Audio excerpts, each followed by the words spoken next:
പത്രോസ് യേശുവിനോട് പറഞ്ഞു, കർത്താവേ, നാം ഇവിടെ ആയിരിക്കുന്നത് നല്ലതാണ്.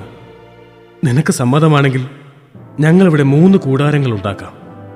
ഒന്ന് നിനക്ക്, ഒന്ന് മോശയ്ക്ക്, ഒന്ന് ഏലിയായ്ക്ക്.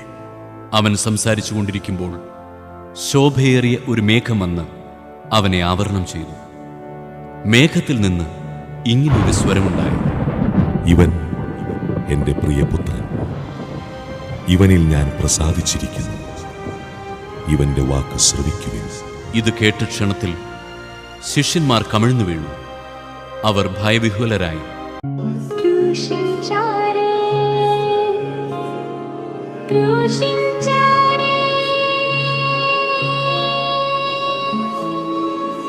ും